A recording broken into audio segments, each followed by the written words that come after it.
This talk is about blink reflex test interpretation. Test 2. As we saw in blink reflex test interpretation, test 1, I used 7 steps to interpret blink reflex test. The first step consists of creating a platform to display results in a visually clear fashion. Step 2 is to gauge the scale used to display the waves. Step 3 is the assessment of R1 responses. Step 4 is the assessment of R2 contralateral responses. Step 5 is the assessment of R2 ipsilateral responses. Step 6 is to compare R2 ipsilateral and contralateral triggered by the same stimulus. And step 7 is the writing of the report. Step 5 and step 6 can be omitted if step 3 and 4 yield unequivocal normal results. So let's get to it. This is the usual presentation of a blink reflex test waveforms. In past clinical neurophysiology board examinations, the value for each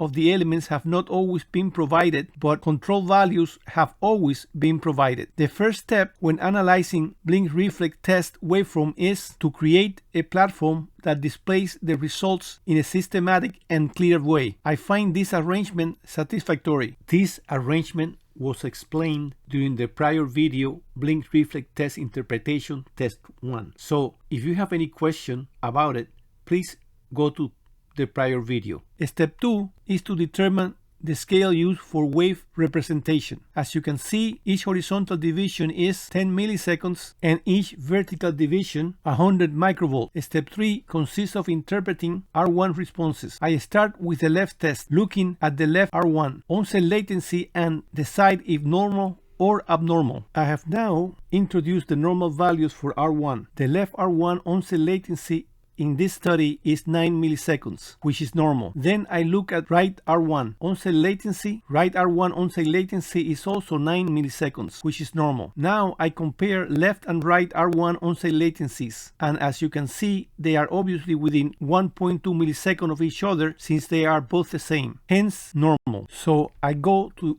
the result platform to populate the fields. Left R1 is normal and right R1 is also normal. Bilaterally normal R1s imply normal segments of the trigeminal nerve and the facial nerve studied, as well as normal main sensory trigeminal nuclei, facial motor nuclei, and their connections. These structures are highlighted by the green background. I then take a step 4. It consists of the evaluation of R2 contralateral. I start by assessing left R2 contralateral. In this frame, I have introduced normal values for R2 contralateral from different sources. Equal or less than 42 milliseconds is from our lab's control. Equal or less than 41 milliseconds is from Kimura's book. And equal or less than 44 milliseconds is from Preston and Shapiro's book. Left R2 contralateral onset latency in this study is 28 milliseconds, less than any control. Then I assess right R2 contralateral onset latency. Yet in this case, we can argue that right R2 contralateral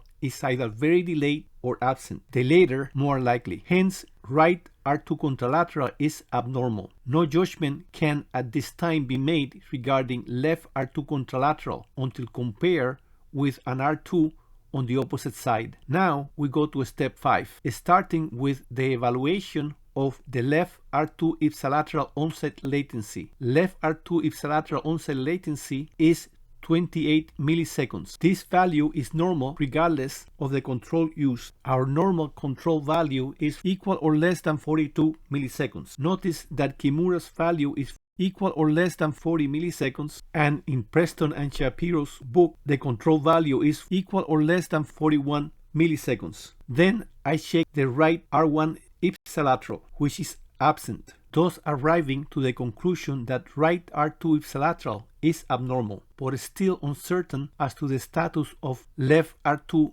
ipsilateral because of being unable to compare its onset latency with an R2 on the opposite side. Then I go to step 6. Step 6 consists of comparing R2 ipsilateral and contralateral following the same side stimulation. In this case, the left R2 ipsilateral and contralateral onset latencies are the same. Control normal value for separation is 5 milliseconds or less. Hence, left R2 ipsilateral and contralateral are normal. So we move to step 7, writing a report. The report should state that the study is abnormal and that the functional deficit is in the right spinal sensory tract to the trigeminal nucleus caudalis, the trigeminal nucleus caudalis, or both. How do we get to this conclusion? By checking out the video Blink Reflex 2025, but we will look at a brief in this video. I have transferred the platform with the result of this test and now introduce the anatomical diagram designed and explained in video titled Blink Reflex 2025. I have done so to indicate the 3 possible sites of involvement capable of producing this abnormal pattern. They are the right spinal tract of the trigeminal nerve on its way to the pars caudalis of the trigeminal spinal nucleus, the right pars caudalis of the trigeminal nucleus itself, or both. Thank you very much for your attention.